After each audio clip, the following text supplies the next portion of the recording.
എൻ്റെ തിരുവനന്തപുരത്തുള്ള മുത്തുമണിയെ സംശയങ്ങൾ ഞാൻ തീർത്തു തരാം.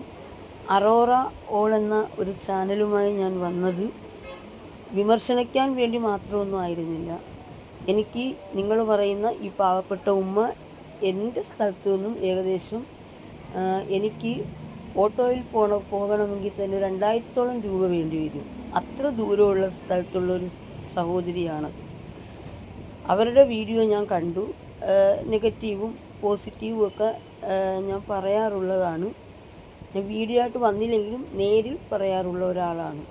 ആരുടെയും തെറ്റിന് കൂട്ടിയിരിക്കുന്ന ആളല്ല ഞാൻ. പിന്നെ ഞാൻ കാല് വയ്യാത്ത ആളാണ്. 100% വൈകല്യം, അതും ഞാൻ ജന്മനാ വൈകല്യമുള്ള ആളല്ല.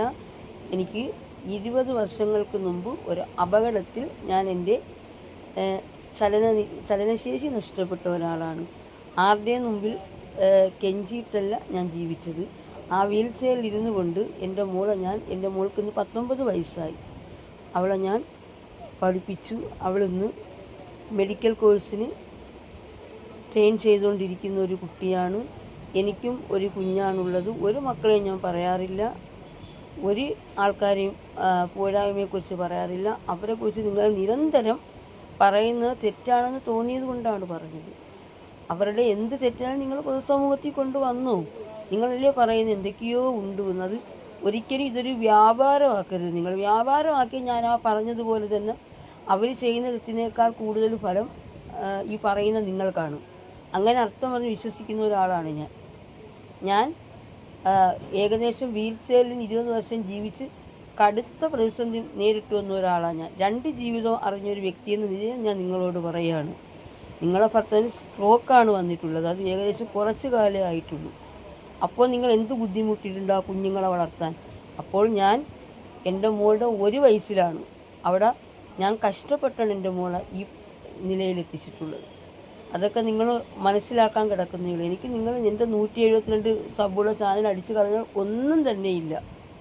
എനിക്ക് ചാനൽ വേണ്ട. നിങ്ങൾക്ക് 30,000 സബുള്ള ചാനലാണ് ആണോ?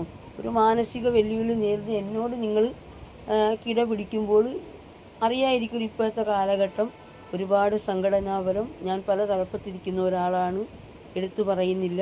അങ്ങനെയൊക്കെയുള്ളൊരു വ്യക്തിയാണ് ഞാൻ. ഒരുപാട് സഹോദരങ്ങൾ ചേർത്ത് പിടിക്കുന്ന ഒരാളാണ് ഞാൻ. ഇതൊക്കെ നിങ്ങൾ അന്വേഷിച്ചാൽ അറിയായിരിക്കും. അതൊക്കെ ഭാവിയിൽ നിങ്ങൾക്ക് എപ്പോഴെങ്കിലും അറിയാൻ സാധിച്ചേക്കും. തിരുവനന്തപുരം മുതൽ കാസർഗോഡ് വരെയുള്ള ആൾക്കാർ പരിചയമുള്ള ഒരാളാണ് ഞാൻ. അപ്പോൾ എനിക്ക് നിങ്ങളോട് പറയാനുള്ളത്, നിങ്ങളുടെ എന്തെങ്കിലുമൊക്കെ ആയിട്ട് വാ. നിങ്ങൾ എന്തിനാണ് ഓരോരുത്തരുടെയും കൊണ്ടുവരുന്നു എന്ന് മാത്രമാണ് ഞാൻ നിങ്ങളോട് ചോദിച്ചിട്ടുള്ളത്. നിങ്ങളെന്നെ മാനസിക രോഗി എന്ന് വരെ പറഞ്ഞു. എനിക്ക് യാതൊരു മാനസിക രോഗവുമില്ല സഹോദരി. നിങ്ങൾക്ക് എന്തൊക്കെയോ കിട്ടാതെ പോയതിൻ്റെ അമർഷം, അല്ലെങ്കിൽ നിങ്ങളുടെ ബാല്യകാലത്തുണ്ടായ നിങ്ങളുടെ എന്തൊക്കെയോ പ്രയാസങ്ങളോ നിങ്ങൾ ഇത്തരം ഒരു അവസ്ഥയിലെത്തിച്ചിട്ടുണ്ട്. മനസ്സിലായില്ലേ? നിങ്ങൾക്ക് ആ ചാനൽ കൊണ്ട് ചിലപ്പോൾ നിങ്ങൾക്ക് വ്യക്തിപരമായിട്ട് ജീവിക്കാനോ അല്ലെങ്കിൽ നിങ്ങൾക്ക് എന്തെങ്കിലും പ്രയോജനം ഉണ്ടാവും.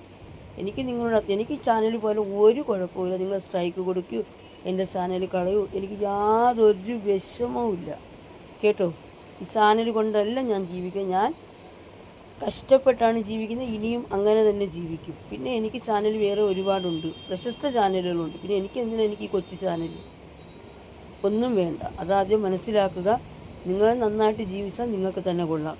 ഇല്ലെങ്കിൽ ഭാവി നിങ്ങൾക്ക് തന്നെ ഇതിൻ്റെ ഒരു പ്രത്യാഘാതം എന്താണെന്ന് മനസ്സിലാവും. കുഞ്ഞുങ്ങളാണ്, പെൺമക്കളാണ്, അത്രയും മാത്രമേ പറഞ്ഞിട്ടുള്ളൂ. എനിക്കിനി നിങ്ങളോടൊന്നും പറയാനില്ല. നിങ്ങളെക്കുറിച്ച് എന്താ പറയാൻ? അനുസരണ ഇല്ലാത്തവരോട് ആരാണ് പറയുന്നത്? എനിക്ക് നിങ്ങളോട് ഇത്രേ പറയാനുള്ളൂ, പ്രിയപ്പെട്ട സഹോദരി കേട്ടോ.